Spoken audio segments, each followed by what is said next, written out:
And I believe Jimmy when he says he didn't understand why people were saying he was racist. Like, I just care about free speech. That was the entry point for him. People telling him like, oh no, this is common sense and this is free speech. And I think that there are a lot of people out there, and people like Jordan Peterson open up the floodgates and move them in the direction of the likes of Tommy Robinson. It's a perfect ideological journey.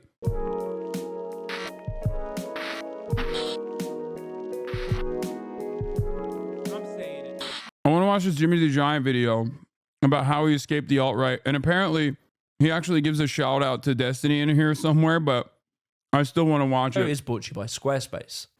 Yes, my brothers, my brodies, my woadies. I'm going to do another one of these little talk to cams. You might have noticed, you know, through some of my videos, I officially joined the woke brigade. It's unfortunate, I didn't really want to, but I'm going to talk how we got here. My political arc has been pretty insane. At one point, I was in a Nico Malama video supporting Trump. That's me. I'll admit it. Blurry boy. Trauma Reporters UK. I'm here. Look at my hat. I love Donald Trump. So today we're going to talk about how I managed to escape the alt-right pipeline. Up yours, woke moralists. How big is Luton? It's 200,000 population. And how many mosques? 45. There will never be peace on this earth so long as we have this book. It's a violent and cursed book. Attacks on mosques, other minority communities singled out, wanton violence alongside racist rhetoric. Seems JimmyTheGiant was a real Brexit geezer. What the f happened? What the f happened, Jimmy? You were on the right side of history, mate. Lad, you were a proper bloke. A proper Brexit geezer. The woke got you, eh? When I was a young gangster, a YG, I was a little bruh, right? A little bruh. I'm about 13 years old. Damn, And this motherfucker looked like JonTron. we're invited into school. It was mandatory, we weren't invited. And we had to do a speech. So, you know, my mate goes up and he does the history of Chelsea Football Club. A girl goes up and she does about horse riding.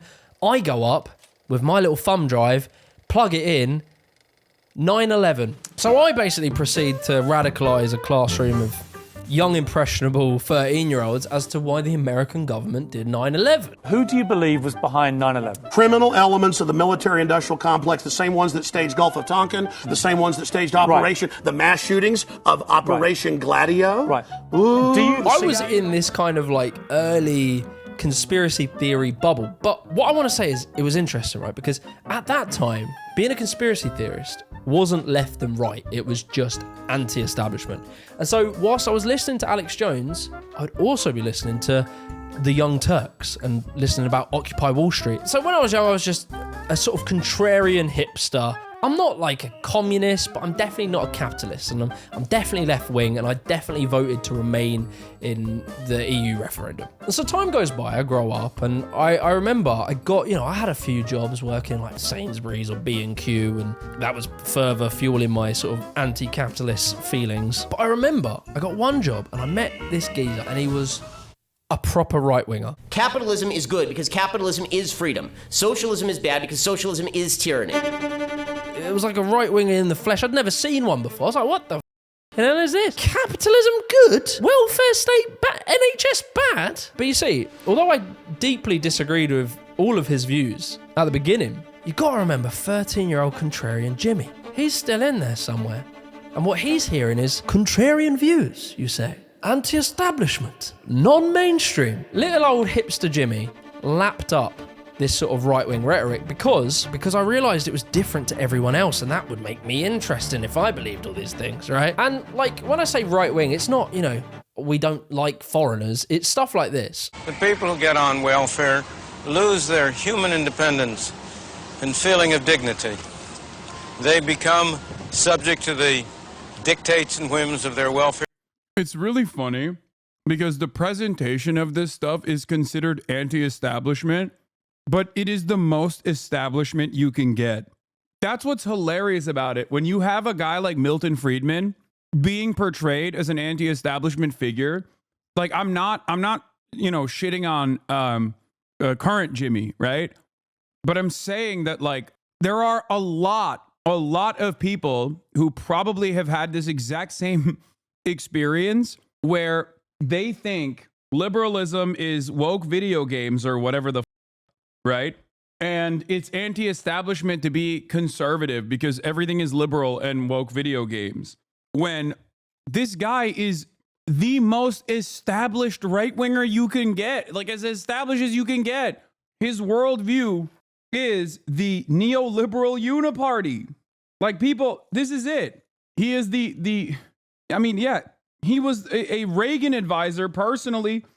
His writings, his academic literature played a formative role in undermining the global South. It does not get more establishment than that. Just like it doesn't get more like your dad's point of view than Ben Shapiro. Fair supervisor who can tell them whether they can live here or there, whether they may put in a telephone, what they may do with their lives. They're treated like children. So now I'm at the doors of the alt-right pipeline, right? I pick up my hat with the light, turn the torch on, grab my pickaxe, and I head in. And the first stop is Jordan Peterson. And then if I'd said to you, please, I'd rather go by she, how would you respond to that on a personal level? How would The way I have responded to that, because I've had a number of conversations with transgendered individuals, is that I use whatever pronoun seems to go along with the persona that they're projecting publicly. How can I describe the fact that someone who was once a woman, and really still is, had her breasts cut off because she, he, they, their, them had fallen prey to a viciously harmful fad? So bear in mind, I didn't go to university. I went and just tried to make little businesses. I did a parkour brand, I ran a vegan food store, I did lots of little things. And very importantly, I was not academic. This motherfucker was all over the place, bro, politically. Jordan Peterson, to young Jimmy, sounded like how I imagine smart people sound. So even if you do happen to be that avatar of moral purity that you claim implicitly, the probability that you'd get to act out your goodness in relationship to those possessed by your ideology is zero. He would use big words, he would do this with his hands, he would think and contemplate. Like he was the sort of caricature of a smart person. And it was very interesting because all of his views tended to be quite contrarian. I think there's something really interesting about this, especially if Destiny played a formative role in him escaping the alt-right pipeline. What this man doesn't recognize is that he went from one, contrarian figurehead to the other who also falsely presents themselves as like an intellectual giant. Ultimately, though, I will say it's marginally better, I guess, as long as he doesn't pick up on a lot of the other habits, like advocating for white people's right to say the N-word or whatever you know what I mean? Or constantly spending time and effort on shitting on left-wing people, or, getting a little too close and personal with neo-Nazis and white nationalists. Two sort of mainstream views. And he would, again, like my friend, he would talk about the benefits of capitalism. He would talk about natural hierarchies and that it wasn't capitalism's fault for hierarchies, but hierarchies are natural. And so it's very interesting because if you think about what Jordan Peterson is and what he thinks and his words now, back in 2016, it was very different, right? As a matter of respect, in fact, would you refer to a trans person who asked you to use they, them pronouns, a pronoun which has a several hundred-year historical... But that's not what we're talking about. He rises to fame on what he is portraying as a free speech battle. The Canadian government are trying to make it so that if you say the wrong pronouns to a transgender person, you will go to jail. And Jordan Peterson never says something like, I don't... By the way, that's not even true. I think we always forget to factor in how much of right-wing sentiment is just a lie, and how effective just simply lying from a biased perspective is. I know he doesn't have these opinions, by the way. Now, I'm saying that, like, I'm talking to old Jimmy, right? Old Jimmy the Giant, Jimmy the Little, before he became Jimmy the Giant. It's pretty interesting that an expansion of pre-existing hate crime statutes factored in misgendering, like intentional and deliberate routine misgendering, got so much pickup all around the planet. And it got so bad that the Canadian Bar Association had to basically write out statements over and over again being like, this is not true. Like what Jordan Peterson is saying is just a lie, and nobody cared. Everyone got swept away. I don't believe in trans people, and so I don't believe I should say their pronouns. He's not saying that people who do transgender surgeries are butchers. He is saying that by law, I shouldn't be forced to say anything. Difference between saying that there's something you can't say and saying that there are things that you have to say.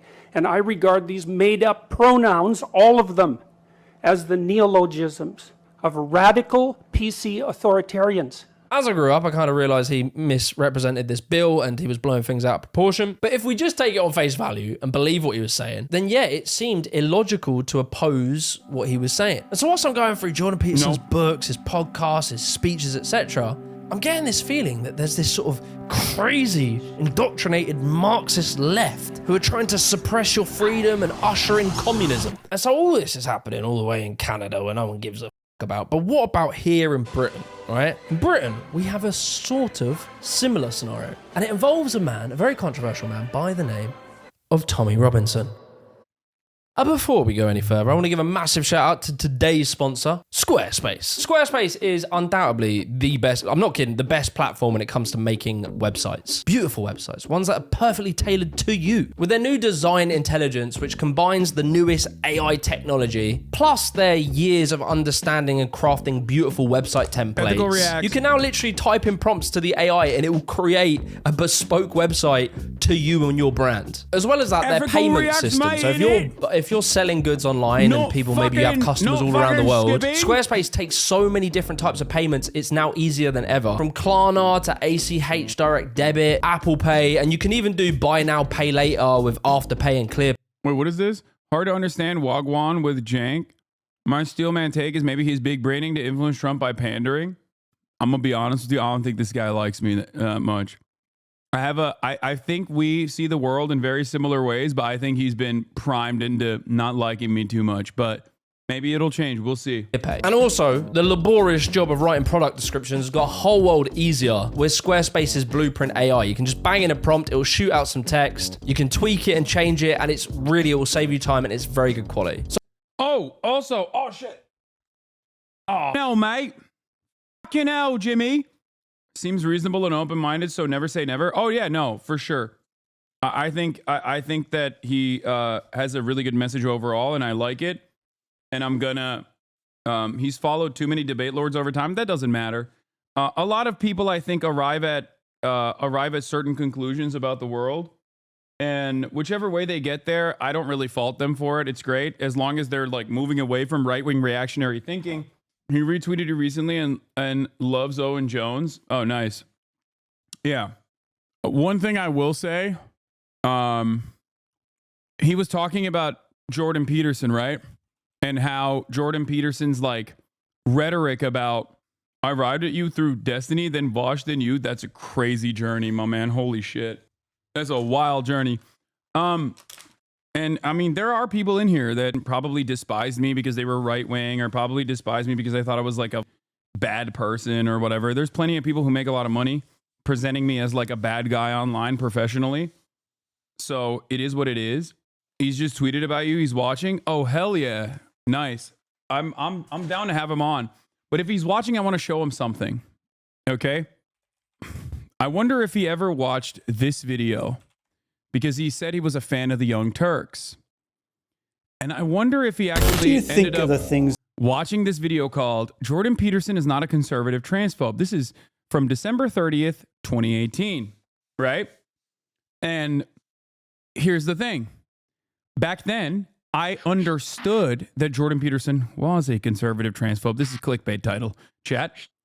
And I wanted to get people exactly like JimmyTheGiant to click on this video and watch this video where I portrayed the exact same arguments that I have maintained for a very long time. Let's take a look. That people, and I'm especially thinking of your opponents, get wrong about you. Their basic proposition is that, first of all, that I'm a right-winger of some sort, and that's just not the case. Hi guys, just want to remind you all that Jordan Peterson is not a socially conservative lifestyle guru, and he certainly isn't white Deepak Chopra taking advantage of men who feel alienated in our increasingly divided hell world. And you know what? In this short video essay, I will prove that to you. There are plenty of other things I'd love to talk about Peterson, but it would never fit in the format of just one video. So if you have any additional questions or tell me how much I suck, you can direct them to me directly at twitch.tv/Hasanabi, where I'm live every day, or on my Instagram at Hasan Piker, or my Twitter at Hasan the Hun. Damn, bro, I had 100,000 followers on Twitter and 200,000 on Instagram back then. That's crazy. 5 years ago. All right, let's continue. Let's listen to some of the things Jordan Peterson said in this Breitbart exclusive from a conference where he was the guest speaker alongside many of these other non-ideologue individuals like Sebastian Gorka and Dennis Prager and Tucker Carlson. For the record, I was already shitting on Jordan Peterson being transphobic a long time ago, even far before this, because some of the clips that I pull out, some of the clips that I bring in here, right? This is, you know, December 30th, 2018, okay? December 30th, 2018. It's 6 years ago. But even before then, I kept trying to get people to understand that Jordan Peterson was just like faking the you know, self-help nonsense to push for a lot of dangerous right-wing reactionary ideas, and he was doing so with genuine success. And a lot of people hated me for it back then. Let's watch. Here he is with Charlie Kirk, Donald Trump Jr., Kimberly Guilfoyle, and even Jack Pizzagate Posobiec. Not a conservative, by the way. Just not a conservative. I think it's partly also a consequence of the fact that we haven't adapted to the birth control pill yet. You know, it was a major technological revolution, the birth control pill, and it's only been 50 years. And we haven't figured out what it means for women to have control over the reproductive function, or what the consequences what the consequences of that should be socially. Now, Jordan has a lot of wacky ideas about women in the workplace, but that's for another video. In this video, I want to talk about his perspective on trans rights, because that's a big point of contention for a lot of people, including feminist liberal TERFs, or for those of you who are not extremely online, trans exclusionary radical feminists, basically people who say like this. I'm not saying that people should not be allowed to go through that procedure.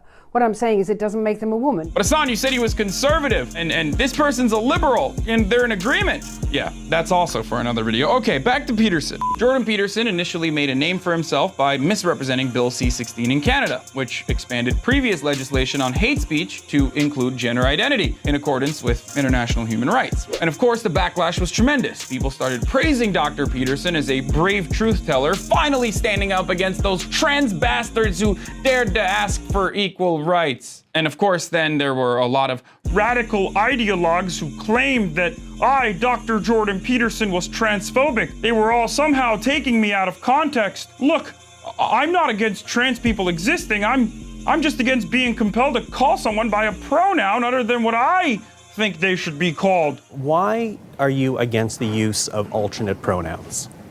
I'm against the use of legislation to determine what words that myself and other people are required to utter. Except the Canadian Bar Association expressly mentions that this is simply a mischaracterization of the law, which is probably why 0 people have gone to jail over misgender crimes in Canada. But what do I know? I think I've made my position on that clear already. Well, perhaps not to our audience at home who are just being introduced to this. Would you use alternate pronouns? And why not? Because I don't believe that other people have the right to determine what language I use, especially when it's backed by punitive legislation.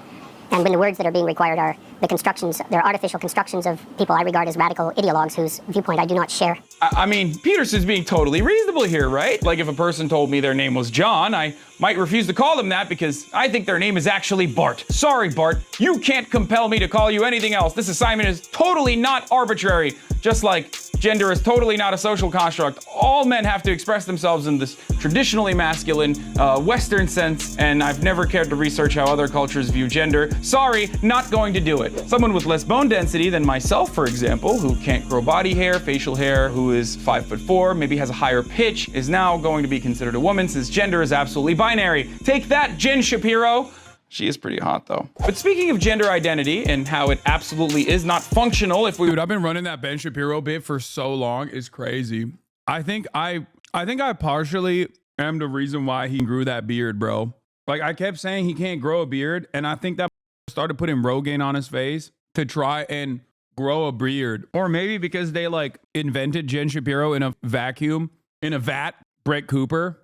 So then Ben was like, I have to look different than you know, the female version of myself. If we were to live by Jordan Peterson's rules, let's play a little experiment. What pronouns would you use for this person? What pronouns would you use for this person? Well, how about this person? Or even this beautiful MAGA broad? Or this person whose YouTube channel you should absolutely watch because she's amazing even though she doesn't reply to my DMs on Twitter. Like, imagine meeting up with Valentina Sampaio at a restaurant. How would you point her out? Dr. Peterson claims he called them by the pronoun assigned to them at birth, which is literally insane. For those of you who didn't get the point that I was making, every single person I just showed you are very famous trans people. But yeah, this is totally about free speech and not because Jordan Peterson is a transphobe or whatever. Do you think a trans woman is a woman? No. Oh, so that's why he was refusing to do that. I mean, this is a principled academic philosopher king. We're probably taking him out of context. I'm sure he has reasons. Give us your reasons, Dr. Peterson. Why not? Because I think that women are capable, generally speaking, of having babies, and they have female genitalia, and they have an XX chromosome, and I think the biological markers are relevant. Okay. Total bro tip. You should only follow pronouns if you pass. Yeah, for the record, you cynical little shit. Yes, I will address that as well in a second. Just wait for the rest of the video, okay? Before chirping. Yeah. No, this person is shitting on me, saying like, oh, classic reactionary thinking.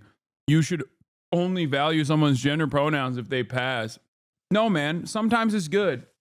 Sometimes it's good to start the conversation, especially considering that gender is a socially developed phenomenon and it's a social construct.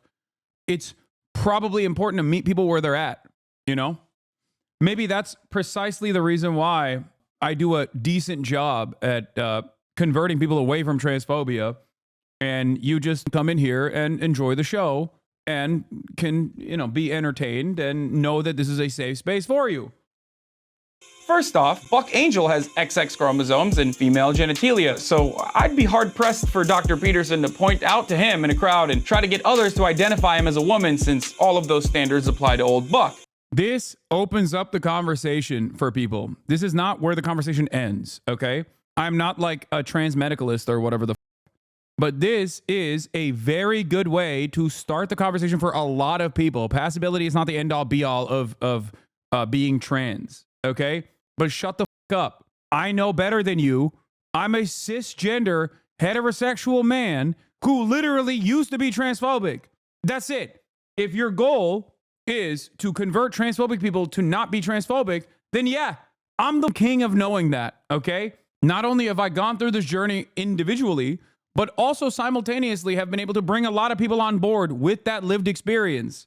Get mad all you want. It's the truth. And it's kind of funny because like I literally am about to bring this part up as well in terms of passability not being the end all be all. Like it's coming. Yeah. Standpoint theory for transphobia. Exactly. I'm going to start living the fuck up, dude. Hey, it's called Bodies in Spaces, okay? As a former transphobic person, I'm doing a Bodies in Spaces. You helped me evolve my understanding concerning transphobia as well. I know. This is why I always tell people like, listen, if I'm talking about black issues, okay, and you're a black person, you're a black chatter, it's not for you. You're black. You already know this shit, okay? You live it. If I'm talking about trans issues, you're trans, you know this already, okay? I'm talking to transphobes. I'm talking to black, not black chatters, but white chatters who are anti-black racists, you know? So don't come at me and be like, I don't really like the way you didn't utilize academic language. Anyway. Also, are we no longer considering girls who haven't had their first periods women? What about women who have gone through menopause? Sorry, Ruth Bader Ginsburg, you're no longer a woman. I will be referring to you as a male now.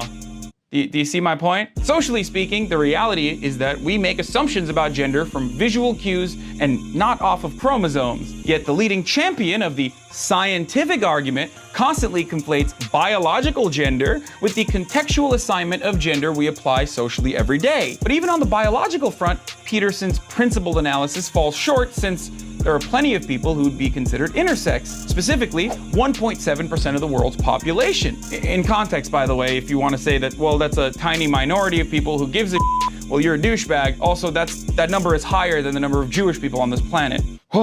Okay, have you made it up to this point? Now, here are some personal opinions that I have that will most likely piss off some people who considered me an ally up to this point. So if you're deep into gender theory, this might upset you, and if you're a trans person, you might think I'm excusing transphobia, so there it is, I'm issuing a trigger warning. Are we alone yet? Okay, I get why this concept is terrifyingly alien to so many people, okay? This is partially due to centuries of oppression, lack of medical advances, the Nazis setting back trans research by centuries with their book burnings, and in this day and age, a lack of representation in media. I get it. It's already difficult enough to defend your worldview on things that you barely understand, like complex political theories, but changing your mind on something as concrete as gender that you've been conditioned into thinking about in a binary way requires tremendous amounts of introspection. So here is my olive branch to those who haven't had to think about this until now. Trans women are women, and trans men are men. So while I understand that your only introduction to trans folk has probably been hysterical college freshmen on YouTube compilations screaming at your intellectual daddy, there's more to it than that. There are plenty of brilliant trans men and women who are more informed on this subject than myself, and I highly suggest you take a look at their work, especially ones that immediately come to mind right now are ContraPoints, and I already mentioned her in the video, and my esteemed moderator is my Twitch at twitch.tv, going to TYT. UID Network is now available on. So, bring back the breakdown for the TikTok era. Yeah. My point is, my arguments haven't really changed. You're so much more articulate when you aren't in front of the scrutiny machine. Oh, you mean chatters? You mean chat? A sea of conflicting opinions, all primed against me, constantly doing the same thing that they hate when my enemies, my ideological enemies, do it. Anyway, like that one chatter who was saying like, oh, you're doing transmedicalism, like implying that I was doing transmedicalism, and it's not like an effective starting point for a lot of people who genuinely think trans people are gross, weird, bad, whatever. So be sure to head over to squarespace.com/JimmyTheGiant, and to get 10% off your first purchase of a website or a domain, use the code JimmyTheGiant. Anyway, back to the video. This the Quran around in your hand book is in the that reason, disgraceful manner. This book is outrageous. This book is the reason we're in such a mess.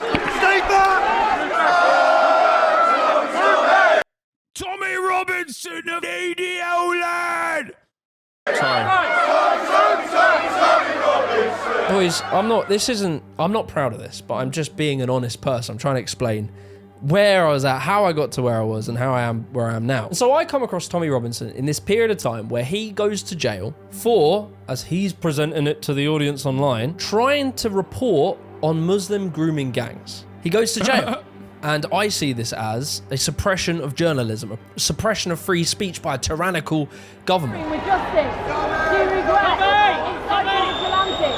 You know, and I ignored the fact that it was contempt to court, and he knew exactly it was contempt to court, and he did it deliberately to provoke this reaction. But the way it was being presented was very clever. Again, it was all about free speech. It wasn't about the underlying issue of Islam, etc., but it was just about free speech. And so when you're already primed to be sort of libertarian, pro-free speech, and you're perceiving these attacks on free speech, you start to wonder, why are they attacking these people for their speech? And it unfortunately has this effect of making you think that the person is a truth teller and the government are trying to suppress them. And it reinforces your belief in what they're saying must have some truth to it, if they want to hide it so bad. And these people, these what I would now consider grifters, they know that. They know that that's the response and the feeling it's going to create in people. They want to be martyrs because then people will follow them even more ardently. It's so important for the establishment because they know it beats the people.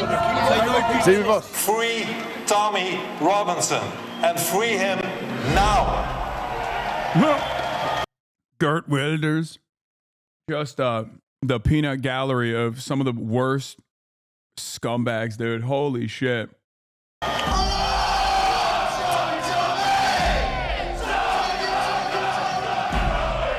And so yeah, I go to like a rally, like a free speech rally when Tommy Robinson's about to go to jail, and I come across Nico, and I see Nico, and I've seen him online, and I saw how he was trying to present everyone that went to a Tommy Robinson rally as a racist. And I knew from my perspective, and knowing who I was, I knew I wasn't a racist. And so I go up to Nico and I tell the people around him that he's trolling you and he's trying to like make you look stupid online. And then Nico does. Jimmy tweeted at me, he said, cheers for watching. I'm gonna have him on the stream if he wants to after we're done watching this video. Misrepresent me in the video, and he says that I went up to the police and told them to get rid of Nico. The police then came over and surprise, he started crying to them as well. When in reality, I was actually saying to the police that Nico has his free speech, because, you know, I'm obsessed with free speech in this period of time. I don't know why. I think it's the single most important thing on earth. But either way, like, as much as I disagree with myself for being at that rally and supporting Tommy Robinson in that time, I still stand by the fact that I don't think these people understood why people were presenting them as racist, right? And I just want to touch on that. Tell me a Trump policy right now. I support... Fake, waffle. You're waffling, man. Yeah, answer the question. I support his trade policy. How dare you fake this? How dare you? You know, now, from, you know, the view I have now, I understand there are sort of two types of racism. There's like overt racism, which is like, you know, I hate migrants when you send them back, they're the worst. And then you have this kind of more like subconscious racism, or like in effect racism. And what I mean by that is, like, I knew I wasn't racist because I grew up. Oh my God. This is literally, he's talking about the permission structure. Permissible bigotry versus that masquerades as common sense versus out and about racism that even racist people go, over. Now, the interesting part about this is something I talk about quite frequently, as you guys know. The interesting part about this also is that depending on where you're at on the reactionary spectrum, like going to a literal EDL rally, you could still assume that you're not a racist person. And I think that ultimately that's because no matter how much we yell at people and say society is racist or whatever, even racists understand that racism is bad up to a certain point, which is why they always subconsciously, or sometimes deliberately and consciously, try to hide their true perspective. Some people might not even recognize that this is their true perspective. And I believe Jimmy when he says he didn't understand why people were saying he was racist. Like, I just care about free speech. That was the entry point for him. People making convincing arguments. People telling him like, oh no, this is common sense and this is free speech. And I think that there are a lot of people out there who are rudderless, who are fragile, who are vulnerable, and people like Jordan Peterson open up the floodgates and move them in the direction of the likes of Tommy Robinson. It's a perfect ideological journey. I mean, it's obvious.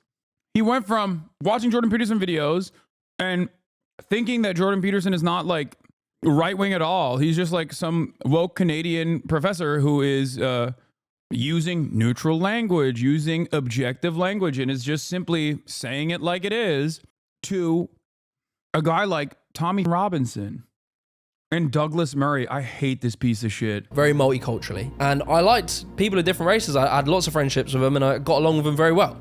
So I never in my heart felt anything bad towards people of different races. But what can happen from there is when you think you're like immune to racism, you sometimes are more susceptible to it in a way, but just a different type of racism. These grifters know they can't just say that, I don't know, black people are inferior genetically, although some of them have started doing that again. They've found sneakier ways of wrapping it, often by hiding behind culture. These pundits will lie and say stuff like 84% of grooming gangs are Asian Pakistani, which has been endlessly disproven. It is white people who make up the majority of grooming gangs. But all this misinformation can lead you to believe that their culture is inferior to ours, and therefore we can't mix. And with the Tommy Robinson thing, it's kind of the same when it comes to Islam, right? You didn't hate people for being like...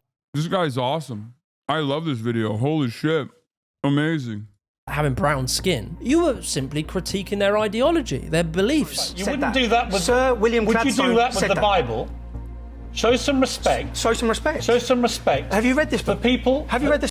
Piers Morgan, the woke Quran defender, by the way. God, Piers, man. What a f***ing clown! What a bellend! This is bellend on bellend violence, mate.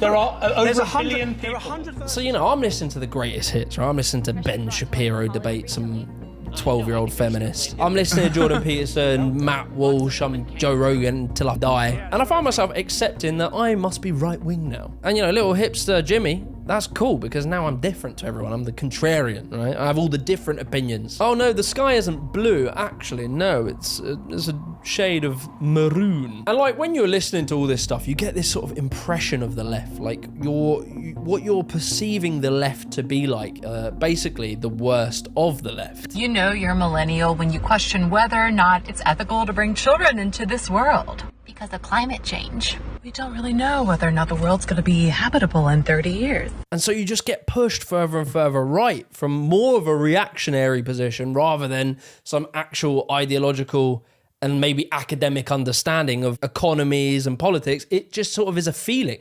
And it's so funny, like when Ben Shapiro and these sort of people get famous off of facts don't care about your feelings. But to be honest, like conservatives these days, it just seems to be mainly emotion. It's how they feel about topics. That's, dude, perfect. No notes. And that's always been the case, by the way. Just so people understand. Conservative argumentation has never been around facts. Ben Shapiro actually marketed himself as like the facts-based champion.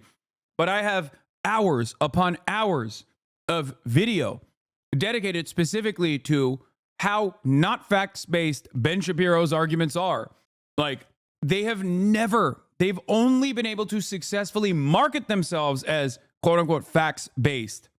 But in fact, most of it is just, and this is unfortunately a common trait for all debate lords in general, debate lording online in an unstructured setup that doesn't have like points or whatever is simply who can rationalize logical fallacies faster and justify it. That's all debates devolve into. And I say this as someone who has also, you know, partaken in this. I have done it myself and I still continue to do it myself because I understand like hypocrisy baiting and logical fallacies are actually a very quick way to win points in this conversation, to win people over to your side. But yeah, make no mistake, Republicans have never, ever, ever had facts on their side. They just haven't. They do, however, massage the data. They do a very good job of that, but lately they haven't even tried to massage the data because it doesn't really matter. There's no need for them to massage the data because there is a faucet of right-wing media out there that just reinforces this false notion over and over and over again. And many people don't even want the truth. There's no more intellectual curiosity. Okay? We've gotten to a point where people just want someone who agrees with them to tell them they're right. Okay? It's all vibes based. Yeah. Like, yeah, they went from 1350 shit to simply saying blacks eat cats. Thank you. That's a fantastic example. 1350 still is not actually data. It's a false interpretation of data. We've talked about it quite a bit. 13% of black people cause 50% of crimes is the catch-all for that. It's FBI crime statistics, but specifically it's FBI arrest statistics that they're falsely claiming is, leading to convictions, when the only thing that the 1350 data actually shows is that, especially when paired up with additional data that you understand that the American criminal justice system actually over-prosecutes and over-arrests black people for the same proclivity to do crime as white people, that the 1350 statistic only shows that reality, which is that black people are prosecuted harder, black people get longer sentences, and more importantly, they are over-policed. So if you don't fully comprehend the data in and of itself, you could just say, catch-all, 1350. That's actually still cherry-picked, right? Having said that, however, now they've moved on from that. They don't even do the cherry-pick data shit no more. They just simply go, Haitians are eating cats. Black people eat cats and dogs. We have to deport them. Something to remember.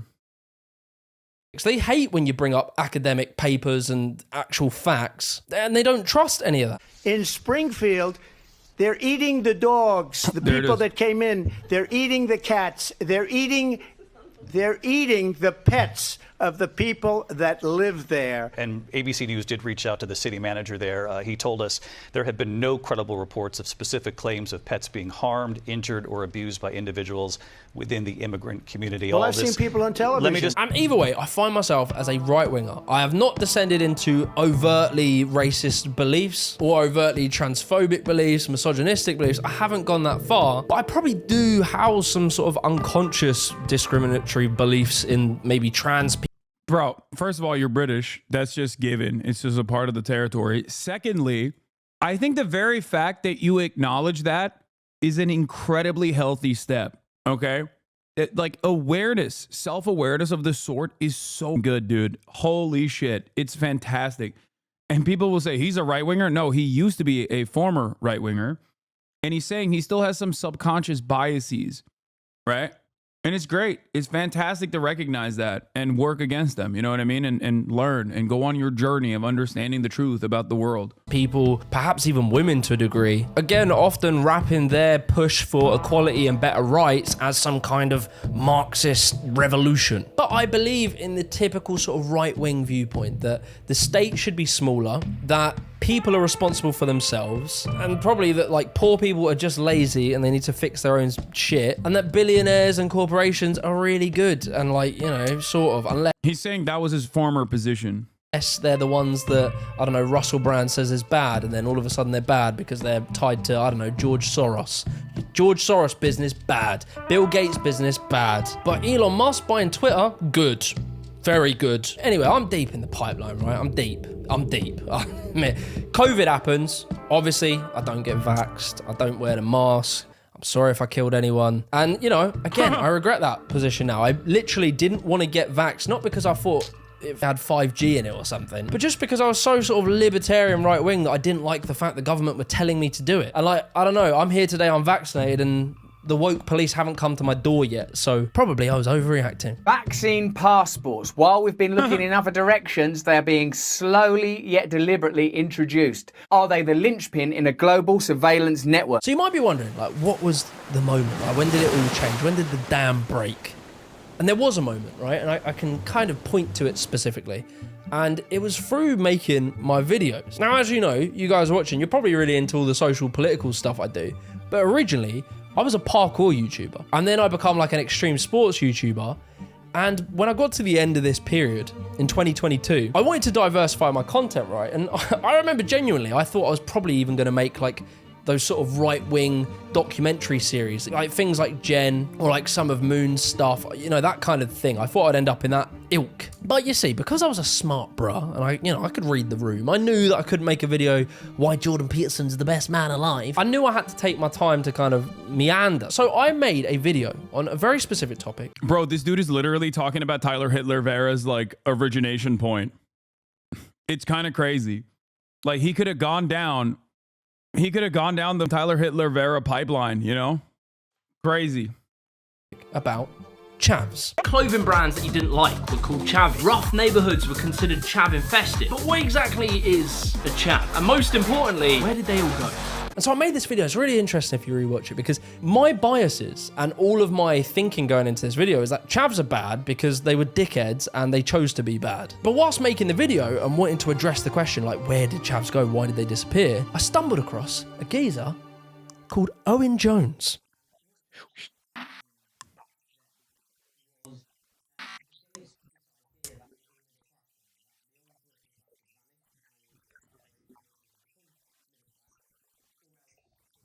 That's crazy. Owen Jones. That's amazing that Owen Jones flipped him, dude. That's amazing. Wait, what? What happened to the audio? Wait, I can hear it. Why can't you guys hear it? Did my... You guys can hear this, right? Can you hear me? What the... Chat, this is weird as... Bro. When I play the video, OBS does not have sound. When I play the video, OBS does not show sound, but I can hear it. I can hear Owen Jones. What the? But when I play music, when I play lo-fi hip-hop radio, you can hear it. OBS also shows that there is sound. Look. Let me play the audio. and you guys will not believe me, but I can hear the audio, but OBS does not play the audio. Look at the desktop audio. I see Owen Jones and all of my, but you see it in the video. I'm like, look, guys. Never mind. It was not worthwhile to even complain about it. All right. Well, it's just the Owen Jones bit that is very weird. That just shows that there is no, just the Owen Jones bit in that video was just not being, featured on my OBS for some weird reason. I don't know why, but he just talks about chavs. It's fine. It's not that big of a deal. I'm about to quote Owen Jones. I don't agree with him, but what he says about chavs is really interesting. You should probably listen to it. Truly a war in the public sphere. The author and journalist Owen Jones, who I have to admit, I don't really agree with him on a lot. He wrote an entire book called Chavs. So I read it and I'm like, maybe chavs were like a product of their environment and their economic status. Bear in mind, this is the opposite. This is the antithesis of my view, is that I would have believed as a right winger that cultures are just like people who make decisions to behave in. Oh shit. And that's when it clicks. Damn, we are victim to material circumstances. God damn, I need more of that good shit. Oh! What are chavs? Chavs are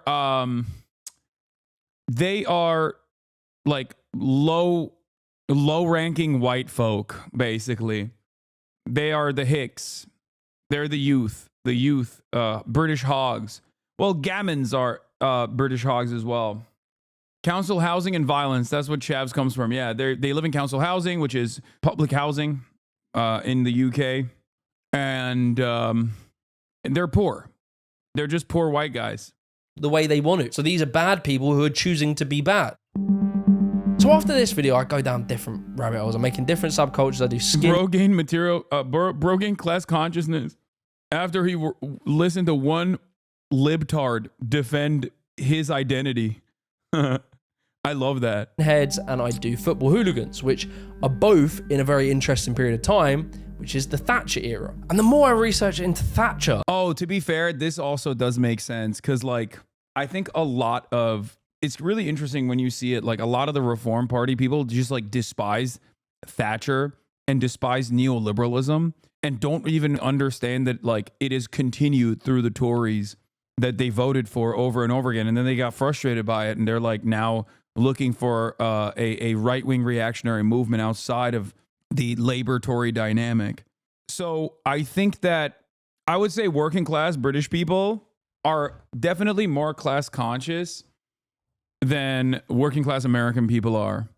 It's weird. But then also at the same time, like there is, it's less mystified. Class is less mystified. But also, Tories have successfully been able to shit on the working class. Whereas in America, historically speaking, since the Thatcher era, like, they have lordships, right? In the UK, like, they have people who are lords. They have something that transcends beyond Marxian class dynamics, where they literally have a monarchy, and they have remnants of said monarchy in the form of lordship, right? Like, you literally have lords. And they're Tories. There are plenty of Tories and even Labour Party members as well, but like certainly a big chunk of Tories that are straight up a part of this old feudal dynamic. And on top of that, there is like open, overt disdain for the working class in the UK by, dare I say, liberal, neoliberal media outlets. And it's really interesting because the dynamic is very different in America, where there's no class consciousness. But that is precisely the reason why American right-wing politicians, especially from the Ronald Reagan era — Ronald Reagan is the Margaret Thatcher of America, by the way, neoliberals. One is a Tory, the other one's a Republican.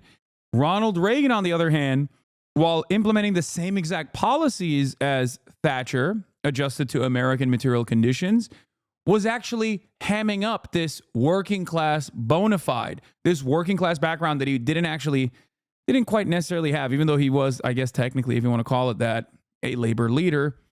He was, the president of I think he was president of SAG, right? Is this before they SAG-AFTRA joined together? Anyway, whatever, it doesn't matter. He was a red baiting piece of shit. and actually outed communists within SAG, but Screen Actors Guild, for those of you who don't know. But he basically portrayed himself as like this, as an actor, portrayed himself as a fake working class hero. Whereas in the UK, these guys were like, they're elite. They did not hide that they were elite. They said that they were elite, and the working poor suck shit. So the working poor that now actually identify as like Reform Party members, weirdly enough, still hate Margaret Thatcher, not realizing that Reform is a modified version of Margaret Thatcher. So they looped back around with reactionary politics and white identitarian principles, for example, the anti-immigrant shit. They looped back around into believing that like Reform demonstrates a change from these austerity politics of the neoliberal Tory past. It's very interesting. I literally wish you were being broadcasted the entirety of Britain right now. It's insane how the working class here think they have more in common with the Tories than immigrants or refugees.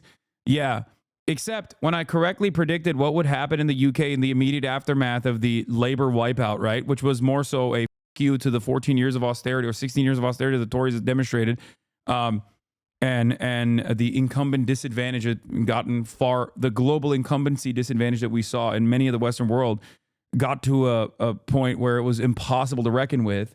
Many of the liberal Labour Party defenders in my comments were telling me, Hasan, you're out of your element. You just don't simply understand British politics. Turns out I was right. Will those people actually recognize that I was right? I don't know. We'll see. God, Labour Party spear dicking Jeremy Corbyn was the worst possible thing, the best possible thing for British fascism, and the worst possible thing for the future of Britland. And see how she completely flipped this country on its head. She completely radicalized Britain into being extreme neoliberal capitalists. And it's kind of become just assumed that that's how the world has always worked. That's how we are. But then I discovered that at some point in society, we weren't insane capitalists that we are right now. I've discovered this because there was a period of time called the post-war consensus, which I talk about endlessly on this channel. But in that period of time, we followed a style of economics that was called Keynesianism. This is, by the way, the British version of New Deal. This is the British New Deal Democrat era. Which meant that the government's job was to make sure everyone was employed and to tax the wealthy at higher rates, use that money to build infrastructure that benefited the people. And by the way, the shortcomings of Keynesian economics and the shortcomings of social democracy is that it inevitably opens up the floodgates because it is always going to simply extend capitalism, and that same dynamic, that same class dynamic that exists in capitalism, the inherent contradictions, are always going to create a society that is susceptible to the same economic factors, and inevitably the capital owners will overcome any sort of socially democratic changes that former governance has implemented. And this comes in the form of austerity. This comes in the form of clawing back social safety nets and rampant privatization, which creates instability, which creates economic volatility. And in that process, you arrive at the likes of the reform movement. Bear in mind, I'm listening to Donald Trump saying, make America great again, and everyone's harping on about how the world was better back in like the 60s and 50s. And then I find out the reason why it was better was because we had mass public investment. This investment led to the greatest economic boom in history, raised many of the working class into the middle class, which created a whole host of new industries, new products, basically, it was good shit. What we did then was good. And you got to bear in mind that I am being told the only answer to life's problems is dog eat dog, free market capitalism. Get the government out of everything. The government can do nothing right. Only the geniuses of commerce can do anything. Like, it's funny because it's like these guys always go with the real capitalism hasn't worked. How do you learn any of this shit? No, I don't know. I was just born with this information beamed into my dome. No, man, you just read. Do anything. Like our water supply that has no piss and poo in it. Or like our really quick and definitely on time and affordable train system. Or like our really affordable housing that people definitely aren't speculating on and shrinking the middle class. Private water companies are dumping huge amounts of raw sewage in Britain's rivers and off its coastlines. They're doing so to save money, to ensure returns for shareholders and by extension to guarantee massive salaries for bosses at the top. And so yeah, time's going past, man, and I'm learning this shit, and I'm starting to realize, like, I don't know if I believe all the things that I believe about right-wing politics, but I hadn't accepted it, right? I was becoming more and more distrustful. Things like this, right? 1 month I went on holiday. What did you read to learn about the permission structure with racism? Okay, that was just observation. I don't think, or I'm sure things that I've read on it, things that I've read about like white supremacy here and there have played a role in this, but I think the permission structure, like the permissible boundaries of racist sentiment is just something that I've observed over the past 10 years of existing in American politics. To Thailand. I walk in a coffee shop and I see the most beautiful woman on earth who is now my wife, and she is Ukrainian. I go to Ukraine. Literally, during the war, I've been to Ukraine many times and I've experienced air raids. I've heard bombs go off. There again, more attacks. Putin must be having a slow day. All the while, I look on my phone at all the right-wingers talking about Ukraine, and they believe that Zelensky is like, I don't know, a blue-haired feminist or something. I will stress this again. One of the greatest enemies of our nation. This is my favorite clip, dude. Ukraine is the greatest enemy of mankind. Oh, this clip, man. This clip lives in my mind. It's like right up there with the Vosh clip of Tacoma Wept. It's so good.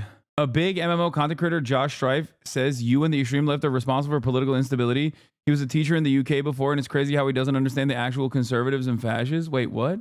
Who the fuck is Josh Strife? 26. The Josh Strife Hayes situation is crazy. This said he made a video where he's referring to himself. Wait, what is he? Where does he bring me up? I would love to see this. I would love to see what he had to say. Another very famous clip is that doesn't work for me either. Steven Crowder yelling at his pregnant wife. That's an Asman orbiter. They actually had beef years ago. Oh damn! I would love to hear what his takes are. God, gamers just so bad at politics. It's kind of shocking that he's like a teacher in the UK. American Revolution at all. Like the fact that you have a teacher in the UK saying this kind of shit is wild. Same shelf system. I know. We have so much in common. He's on the other side of room. Yeah, he's in my room. He's actually beaming this from my room. Right now is Ukraine. And they're trying to say that it's actually NATO, and NATO are the bad guys, and America's bad, even though we're pro-America. Okay, well, I found one disagreement. I mean, I am not in the pro-Russia camp at all. I'm definitely in the fuck Vladimir Putin camp, but I also am not exactly fond of NATO either. So there it is. This makes sense as to why he would be maybe pro-Destiny. He really jumped on the pro-NATO. Second disagreement is coming. America is bad. And, you know, I'm learning more about the Ukrainian conflict and all the history of how it came to be and why we defend them and why we can't allow Russia to just go and take over sovereign nations. And so you learn more and more about this. But then there was two people I come across that really, like, cemented the change, right? So I'm becoming distrustful of the right. I'm starting to see, like, you know, their takes on Ukraine as being ridiculous. And then I come across a streamer. So right now we're deep in the sort of Andrew Tate era. Andrew Tate has blown up, and at first it was kind of, you know, it was kind of fun. It was like, especially if you're sort of a young right-wing libertarian type, you need to get strong to look after yourself, look after women, looking after the people you love. Like that sort of stuff was kind of nice. I started going to the gym, I started doing all that stuff. I was always sort of into the self-help stuff, so all that shit sounded good. And then he started to talk about women. You want to know why NATO is bad? Remember everything I talked about with like right-wing movements, reactionary movements, fascist movements growing in Western Europe especially? That's NATO. Okay? That's it. NATO is a mechanism of enforcement of American empire. Okay? It's a protection racket, and Russia's militant actions in Ukraine, its unjustifiable invasion of Ukraine, is quite literally a perfect gift to NATO. That comment is too much, is it? It's too much if you don't know anything about NATO. If you don't know anything about the history of NATO. It's also pretty funny to come to a Turkish chatter stream who grew up in Turkey, who, you know, directly understands NATO's involvement in his country in a similar fashion. Turkey is a NATO nation. And Turkey had its own version of Operation Gladio, which eviscerated during the Cold War, which eviscerated any sort of left-wing movement in the country. So NATO was a very good way for America to come in and beef up all of the right-wing fascists in the aftermath of World War II that had died out and were getting absolutely owned, understandably, by the resistance groups, the partisans, the communists, the socialists, the trade unionists that actually had fought to liberate their own countries and fight against the Nazis.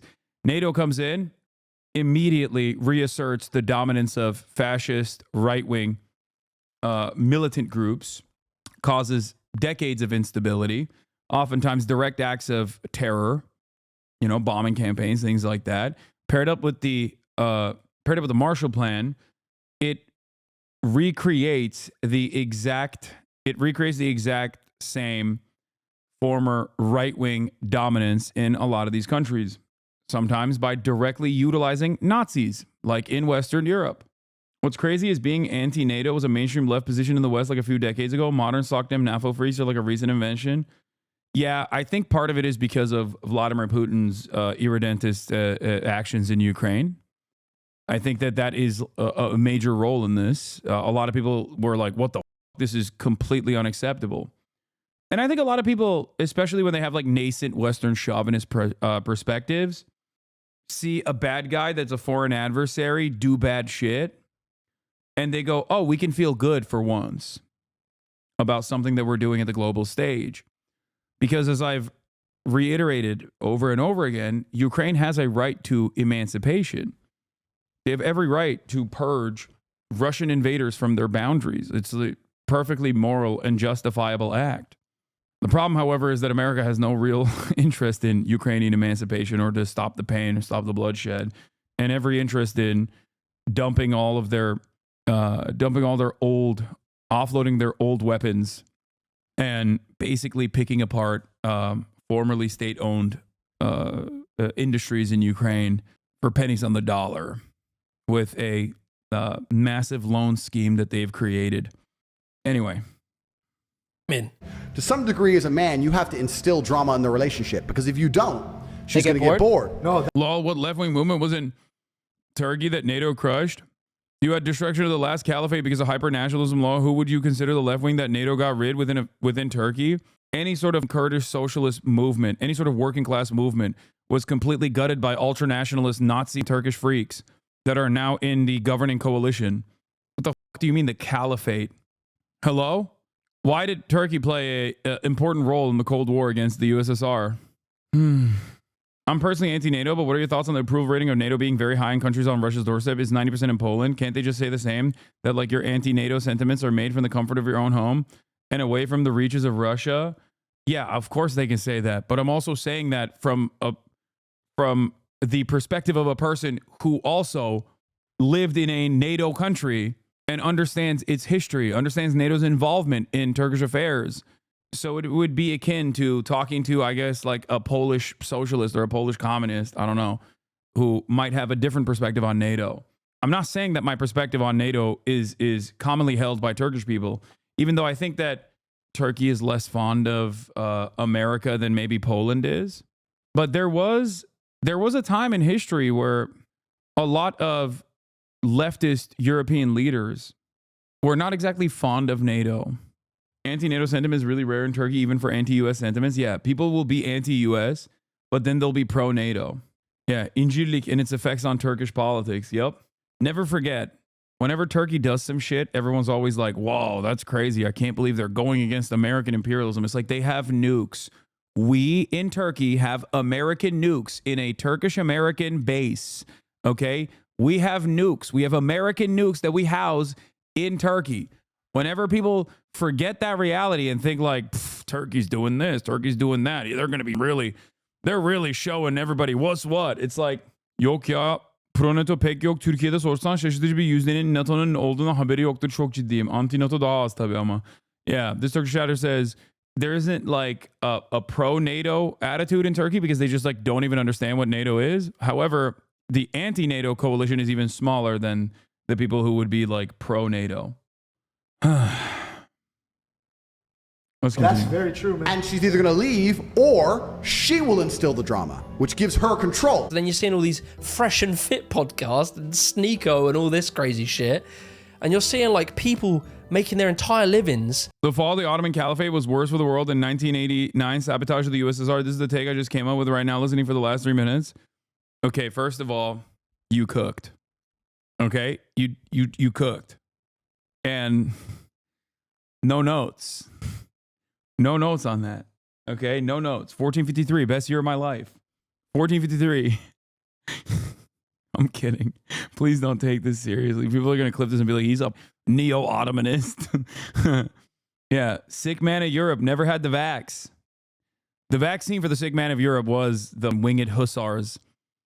God, the gates of Austria. My biggest nightmare. It could have been so good. Oh, what could have happened? Oh, just not modernizing the military. So many mistakes. Abi Viyana kuşatmasını kaybetmemize sebep olan battle 11 Eylül'de olmuş. Another national tragedy. So close. Muslim extremist wants to install a caliphate in America. Yeah, it's so funny because like the Ottoman understanding of Islam and its like maintenance of the caliphate is ironically directly at odds with like Wahhabi movements and the Salafists that you see that America both arms and radicalizes on a regular frequency and was known for its tolerance in comparison to its European counterparts at the same time. European empire and their centuries of colonialization was marked with far worse violence and complete re-education of people's like religions and whatnot and their way of existence, as opposed to the Ottoman Empire at the time. But that is a fun little thing that Western supremacists, Western chauvinists refuse to ever reckon with. And how the f do we get here is the real question. Oh my God. Yeah. It's no different than when people say it's no different than when people say that anti-Semitism is like a ancient Muslim thing. It's like, bro, I didn't know the Holocaust was carried out by the Muslims, dude. That's crazy. Like, it's so obviously deflecting away from personal responsibility that like Western nations want to, the Western nations that don't want to reckon with their horrifyingly violent past is pretty funny. Complaining about women, and you're like, what the f is this? And there was one bro who would go on these shows, and his name was Destiny. Women fare a lot better post-divorce than men do, bro. And the reason why is because they get the resource, they get the money, they get the children, they get put in a better situation financially. No, they don't. Yeah. Dude, they get the house. Moms don't live good on child support. That's not true. Have you ever seen a bitch on child support? She's not living the greatest fucking life. Women fare worse than men in almost every degree after divorces. So the idea of pretending... What are you talking about? They make more money. They have better dating strategies afterwards. Men just do... How'd this man go from Owen Jones to Destiny, bro? Like an actually well-read left-wing journalist in the UK to who's like written entire books to like guy who talks fast and dunks on some of the dumbest people. And like, I don't agree with everything that Owen Jones has done, obviously, but I still appreciate his voice, especially in the piranha pool that is British media. Do better than women in almost every single metric post-divorce. What? Bro? Destiny was really interesting because he was a lefty and he was proud to be a lefty. He didn't try and hide. He didn't say it was like a... I think this interview in and of itself is this interview itself shows that he's not a lefty. I say interview because it was supposed to be a debate and then they just agreed on most positions. So much so that even Lex Friedman was like, wow, you guys agree on you surely agree on a lot. Centrist. He was like, no, do you not agree with Owen Jones? I think he was harsh on Jeremy Corbyn. He also was like seemingly on the fuck Jeremy Corbyn. He's anti-Semitic train a little bit. He's had a couple different moments. I think he's evolved from those positions, but you know, he has some of those L's. We all have our own L's, you know, it happens. On the left, but he didn't play into like the left-wing woke crazy stereotype. He was just a normal dude who presented left-wing ideas but was really good at debating. Now remember, debating the left up until this point was Ben Shapiro debating a 4-year-old. But now you're seeing someone who's actually quite well versed in the beliefs of the right wing, debating them. Yeah, he's well versed on the belief of right wing. All right. So well versed that he became them on many positions. And winning a lot. So I get into Destiny, right? And I even was going to make a video on Destiny. I might do it again one day. And I had a conversation with him on a stream, but I was so right-wing at the time, I didn't know how to make the video because I kind of had this mental block between really asking him sort of questions. But then the final nail in the coffin for me, at the point where I realized I was no... Maybe sometimes a little too intimate with the right wing.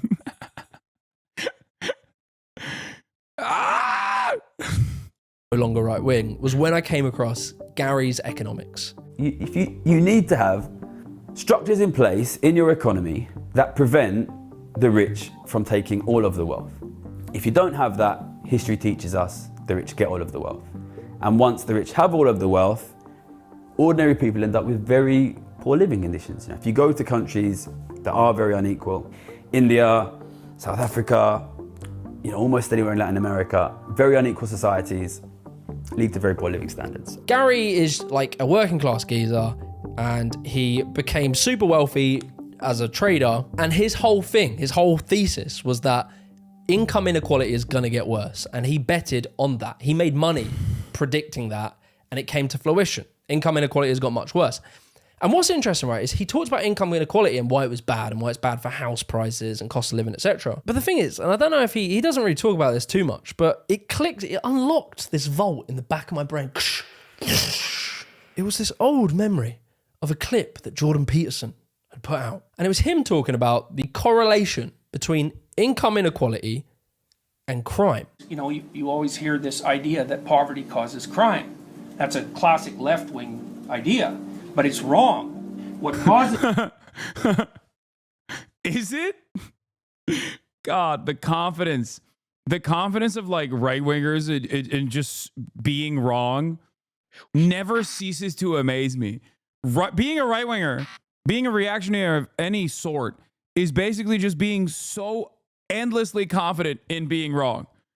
Like, I don't even think there's enough. If you were to look at historic academic literature on material conditions, social conditions, whatever you want to call it, like, and the likelihood of crime manifesting in that, there is overwhelming data, overwhelming research, okay? Even from, like, it's like a basic position that even criminologists believe, right? And I wouldn't say that I'm like in agreement with a lot of the, I would say, pseudoscientific stuff that you hear and you learn from in criminal justice education. And even then, it's like, it's almost like it's just one of the most consistently held positions. If only you knew that making less than 30K a year somehow makes you intrinsically a criminal. How can you not see this? Yeah, it's like, it's so funny. It's so funny to just like look at all of that data. Like, it's like ancient Greece, they had these opinions, okay? And then you just go, it's all wrong. That's all you need to do. Just say, it's wrong. Actually, people do crime because they're spiritually bad. This crime, especially aggressive crime, is relative poverty. Poverty is when you don't have enough to eat. Relative poverty is when the guy next door has a much better car than you. The right wing... Oh, wait, he's right. Never mind. I took it back. I'm taking it back. I was wrong. He is not wrong. Jordan Peterson there is right. Relative poverty absolutely is why crime occurs. Yes. This is an ancient Peterson take. Yeah, no, it's true. It's true. He's talking about wealth inequality. I clip-chimped myself. I was wrong. Really love to argue about culture. They always say that, like, it's people's... The problems in society comes from people's ideas and beliefs and their values, which is super convenient, right? Because when anything goes bad, you can just say that, oh, well, it's because people... He's wrong. I mean, he's not wrong. Sorry. He's right. I'm so used to saying Jordan Peterson is wrong. He's absolutely right. All poverty is technically relative, so it's like kind of weird to get lost in the minutia of being like, well, relative poverty. It's like, yeah, the people now, poor people now, as opposed to like really, really poor people now, as opposed to really poor people 60 years ago, are somewhat better off, right? A really poor person during the Great Depression 100 years ago is dying. A really poor person now, still living on the streets, but still has like a smartphone. That is relative poverty. That is the reality of relative poverty. But I don't make that distinction because relative poverty is just poverty. That's how poverty manifests. That's why it's really silly when you go, excuse me, sweetie, there are starving children in Africa.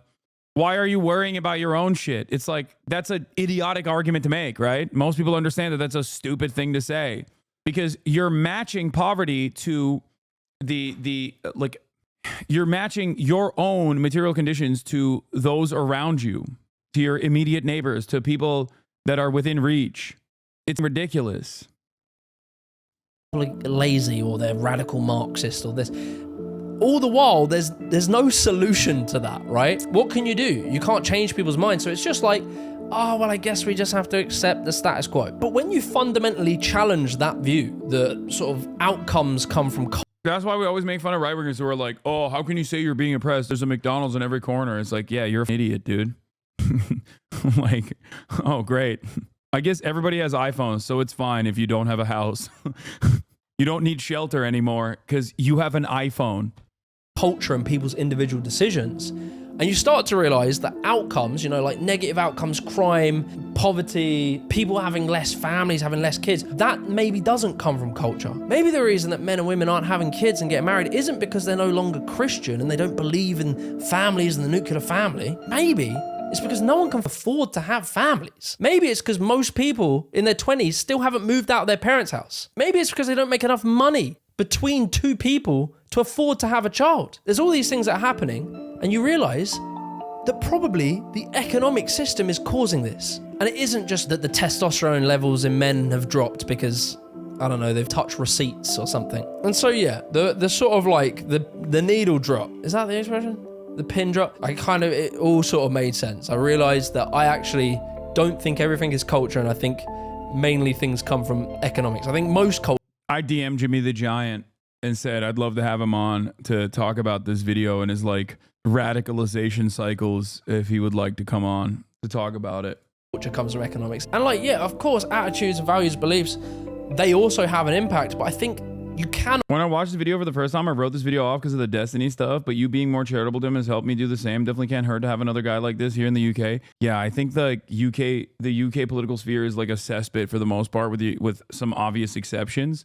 So I'll take any guy who fights back against like the Tommy Robinsons of the world, and especially has like a level of charitability and is using his own personal journey of like unlearning certain positions that they previously took for granted. I'll always be on board with dudes like that, even if I have disagreements with them at certain points. I cannot understate economics. And so from there, as I've had my left-wing epiphany, my left-wiffany, I start to really realize like kind of the woke stuff. Yeah, it's annoying. Do we need to argue about if there's an egg in a salad emoji? Is that really that important? And you start seeing like, I don't know, Matt Walsh, where he's done this whole documentary, What is a Woman? And he's the expert in this.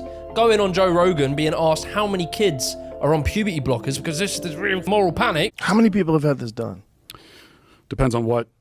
I don't think we have exact numbers, but if we're talking about the drugs, millions. It's a very small number, if that's right. It says over the last 5 years, there were at least 4,780 adolescents who started puberty blockers and had a prior gender dysphoria diagnosis. If your politics spends more time talking about, I don't know, what toilet a transgendered person is going to piss in, or the woke brigade, if it spends more time on that than the cost of living, the housing crisis, rising inequality, things that, you know, are actually important and actually affect your lives, if you're more focused on the former, then I hate to say it, but you've been bamboozled. Google react to radical vegans screaming away by removing the egg from their salad emoji.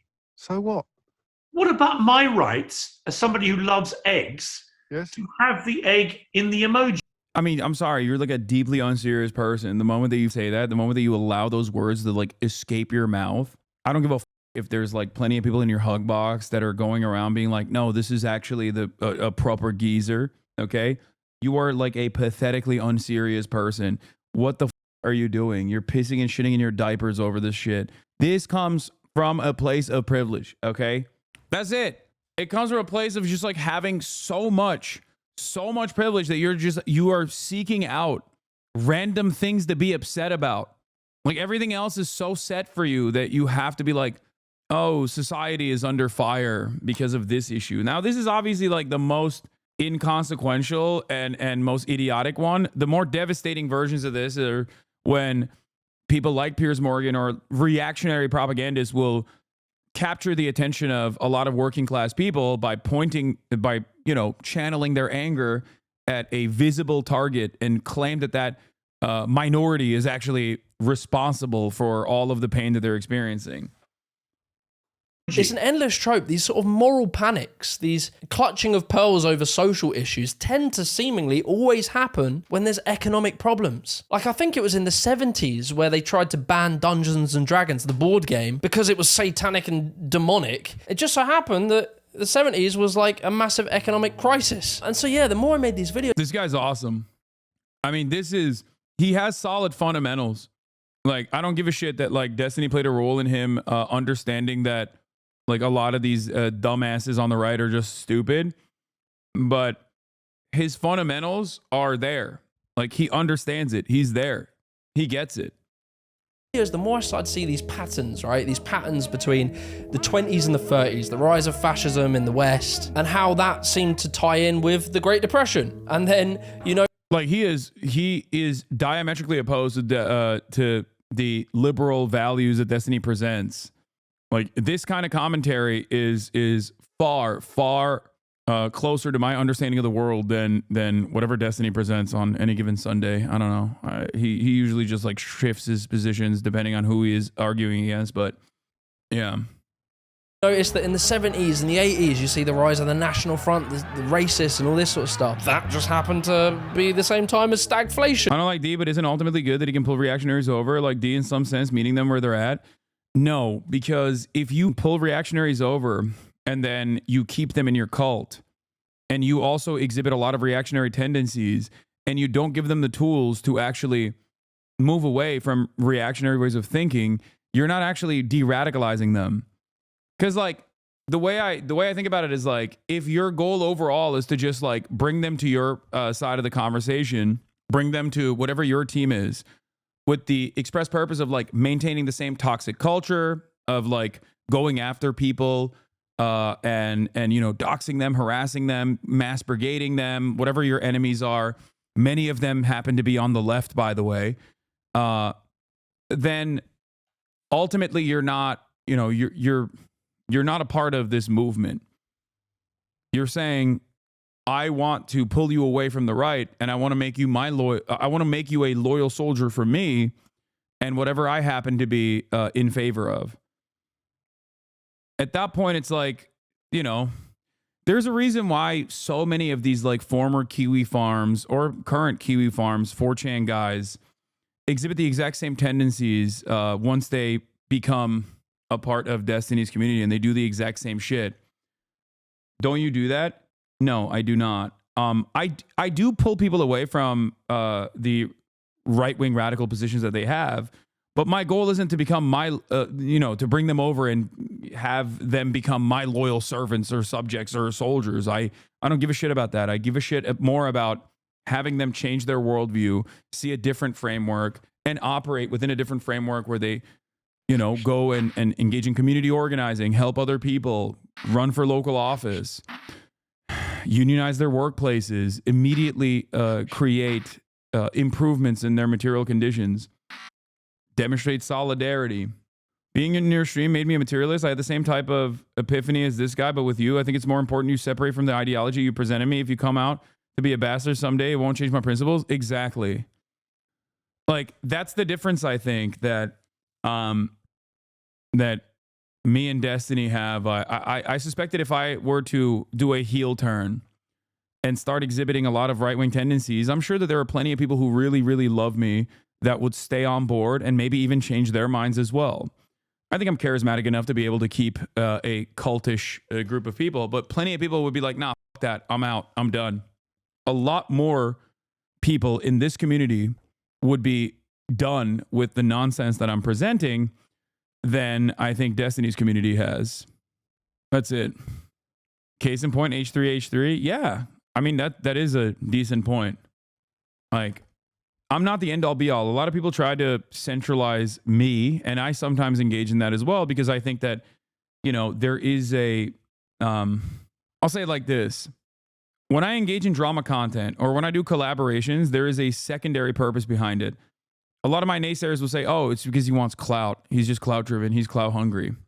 And to a certain degree, they're not wrong. Okay. But my goal there is to try and get others to maintain a charitable position to the way I see the world. Okay. I see myself as simply a vehicle for that change. It's not about people liking me. I mean, it feels good when people like me. I'll always be honest about that. Right. But my goal isn't for you to simply come in here and become fans of mine. I want you to be a fan of, you know, thinkers that came before me, that I try to explain their worldview to you in the most palatable way possible. I'm already upset about certain positions you have. I recognize you as a net good and hope I can change your mind better on certain things that you aren't the best on. I'd rather our whole Congress be you than the bare minimum is how I see it. That's awesome. I mean, that's a healthy attitude to have. Admittedly, Old Destiny on YouTube, back when he was bashing JonTron on the alt-right, introduced me to you, and I watched both of your YouTube videos. Found D was good at deconstructing, whilst you did that and posed an alternative vision. I still remember you and him advocating for socialism and Marx against train wrecks on Scuffed. Yeah. Like, for me, the drama content I use as a vehicle to get people, to catch people's attentions, but there is an ultimate goal there. Many people will say it's disingenuous, but I'm very open about it. There is a much more important goal there. And that isn't for you to become a loyal servant of mine, to go and like attack, dox, harass random content creators at my behest, which is what usually Destiny does. My goal there is for you to see the world in the way that I see it, or at least open your eyes to a different perspective that you were not privy to prior, and then take the steps in your own life to be the change that you want to see in the world. That's it. What are the chances of ever renewing the D Hasan bond? They are less than 0. Come on, man. He spent the past 5 years trying to ruin my life, and it has been a demonstrable failure, but it still hasn't stopped a shit ton of people from being open-minded to my position. Like, it's just not, if he had not spent the last 5 years aligning himself with neo-Nazis, white nationalists, and the like to engage his very cultish community to actively cyberstalk me, and they're literally hate watching right now, clip shit out of context, and brigade it, put it all over LSF, all over subreddits, all over Twitter. If he hadn't done that, maybe. If he wasn't so adamant about his right to be able to say the N-word as a white guy, maybe. Bro, he literally says the world would be a better place if you died. I know. Not only has he said that, but he's also highlighted people from his community that have like actively come up to me in the real world. So it's not that crazy to say, yeah, a person like that, I think it is very hard to maintain charitability. Very, very, very hard to maintain charitability with a guy like that. As a faithful fan, my peers hate me for liking you, but they never have arguments against you that aren't sourced in that community in an academic environment specifically. Yeah. But they're pretty easy to dismiss. Yeah, said the same thing about Michael Brooks after his passing too. Again, it's just like, think about it this way. If I were to behave even marginally as bad as a person as Destiny presents himself on a regular basis, do you think his fans would ever let me live it down? Come on. And I was charitable to him far past the point of comfort for many people, because I thought he was genuinely someone who had changed his framework, changed his attitude, changed his worldview, and I was wrong.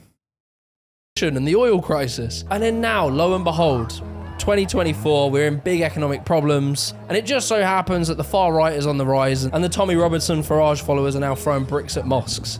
It's a repeatable story, and like when I've made these videos, you start seeing these patterns and you start seeing how it plays out, and it always comes back to economics. And like, look, I have no hatred towards people who are on the right. I actually feel a lot of sympathy to most right-wingers, because being where they were, I understand that they've kind of just been manipulated. Typically, they've trusted people who present information that try and rile them up, that make a lot of money from doing so, and they distract them from real issues. And the thing is, they're feeling the real issues. The real issues are affecting them, and they're trying to work out why. What is it? And the right will always try and find scapegoats to point at. It always does it. And like, as I've learnt more, as I've read the book from George Monbois, The Hidden Ideology of Neoliberalism, Yanis, I can never say his name, Vokoris or whatever, his book, Techno-Feudalism. Okay, come on, dude. This guy loves Yanis Varoufakis, like...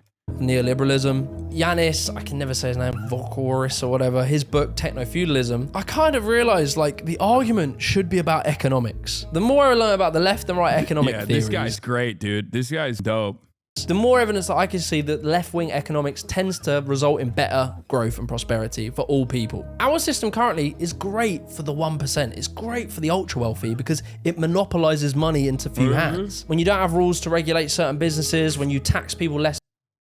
Oh yeah, I saw this. I hate that we've reached the point now where you and Hasan can't be in the room. Yeah, but remember, that's his fault, retarded. right? That's his fault. That's his fault. Well, it's is his it? fault. Is it? It is. Okay. So you are open to talk to him anytime, right? I've said a million times, like, oh, it is my fault. me and Hasan and Vosh could, even if we were doing antagonistic content, it would be amazing content. These are million view videos every single debate. It would be crazy. And if we were doing synergistic content, bro, we would save the left. We would save the left if we got together. Yeah, dude, we're going to save the left by... If debate lord content were to save the left, all the Jubilee videos, like Pete Buttigieg's Jubilee video would have saved Kamala Harris, okay? And also, he's looking at this from the clout perspective. Me and Hasan and Vosh having like a competition between like how many people we could get to like post pictures of voting at booths or whatever. Like the amount of synergy there would be unbelievable. We're the three largest, I think, like of all like the live streamers. I'm pretty sure we're the three largest live streamers for politics on the internet. That like not just like podcasts. I think it's me, Vosh, and Hasan. All of us are on the left, but like he's not on the left. I don't know why he still maintains this position. We are not on the same moral compass at all. Yeah, China and Albania together are the biggest army in the world. Between us and China, we are 1 billion strong. we don't do any content together. None of us do. That's yeah. I wonder why, dude. Yeah. This is on par with a jealous ex who cyberstalks you crying into his beer because you won't visit anymore during the holidays. Insane. Does he explain why it's your fault? I'm sure he has spent countless hours explaining how it is entirely my fault and how it's because I simply am too scared of his like intellectual prowess or something and I'm jealous of it or something like that. I don't know. Yeah, is he admitting that he would be open to platforming a known anti-Semitic terrorist, kind of morally bankrupt? Except he has platformed actual known anti-Semitic terrorists in the past. Nicholas Fuentes comes to mind. So, oh shit, hold on. I'm gonna have JimmyTheGiant on now.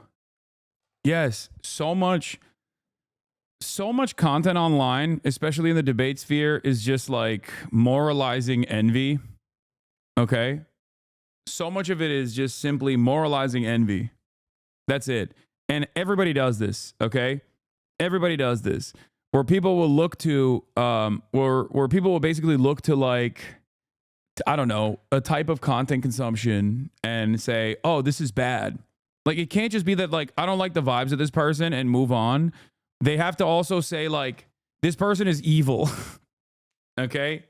This person isn't just bad. They're or something about this doesn't add up for me, and I'm just going to move on from this. But it's actually, this is an evil person that must be destroyed at any point. And for Destiny, a lot of his disagreements with me is just simply pure envy. That's it. He has conditioned himself into, he's almost trapped himself into this like weird, inconsistent political position where he's like a perma-contrarian that simply cares about the blood sport of it all and just like wants to aesthetically win arguments.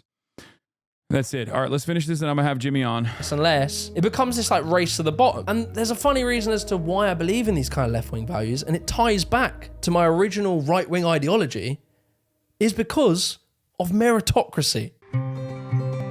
The right always claim to believe in meritocracy, that we should, as a society, reward people who are good at things, right? And I genuinely believe that.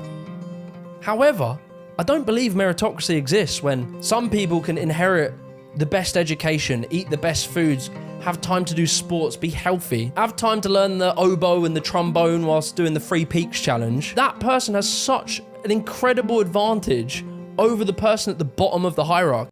Hasan, please read. He said himself at one point that he will continue to attack you until he has as many views as you do and your community shrinks. Him, man. Yeah, I mean, it was like there's a Reddit post out there all the way from like 2019, I think, when I initially was like coming to the conclusion that like the debate Lord Space was endlessly toxic. I think it was after like his community had yelled at Ryan Grimm and tried to like debate Ryan Grimm when he was in the process of like engaging in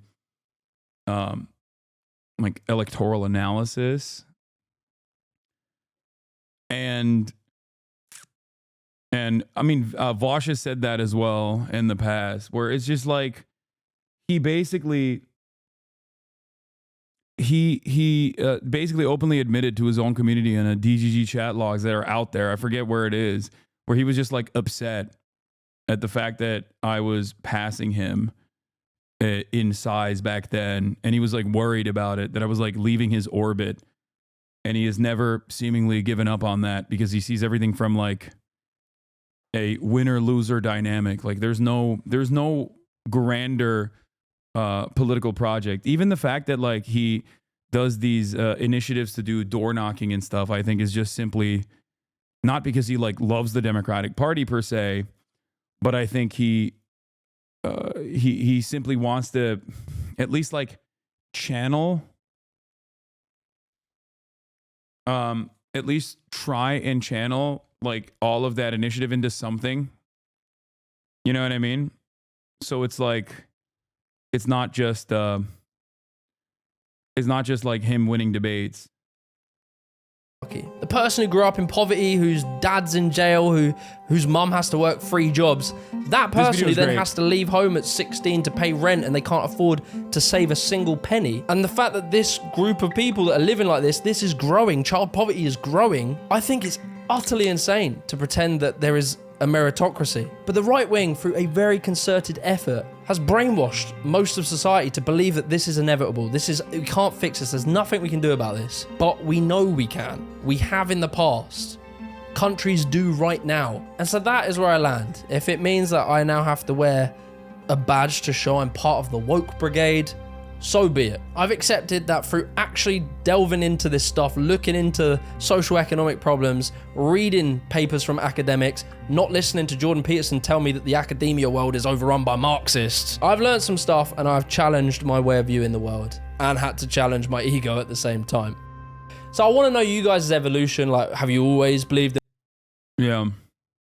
By the way, this is what Destiny's 50-year-old virgin and friend of Destiny, Dan Diddy Saltman, seen here threatening to continue taking DJ Clancy and Twitch support. No strategy too brutal. No weapons off limits. Sorry, airplane Wi-Fi. Just received this from an anonymous account. What's this, guys? Don't worry. Kind of hard to do a good puff piece when Hasan is labeled anti-Semite of the year, lol. Like, he really thinks that the stop anti-Semitism thing has motion. He also wants to take credit for things that failed demonstrably. Like, this level of investment is pathological. All out R-word war. I'm still flying back home soon. I'm going to virtually molest Twitch so hard. We're going to do some biblical streams. I will tell you that. I had a brief chat with Mr. Richard Lewis. Got a lot of my ducks in a row, as the cool kids say. I got like 200 emails to respond to. Faith havers will be eating good. Disbelievers will be eating burgers with nothing in them. This is going to sound R-worded, but I realize if I let Twitch try to stand up a little bit, I can knock them over again versus just kicking an R-word on the ground. Anyways, another alt, you're pathetic. How's my dictates? Keep coming back to me. You have my poster on your wall, homie. You're a fan. No weapon is off limits. No strategy too brutal. Victory at all costs. I'm going to become a super soldier. I will be nice. That depends on you. They will never admit defeat. It will always be, he was going to step down anyways. Ethan did all this. You weren't involved in this. That congressman was already doing this. Hasan's ad contract expired. There is no winning with R words. You know, they are trying to get puff pieces written now and smear pieces on me. What is my man saying? This man is like 50 plus years old, you know?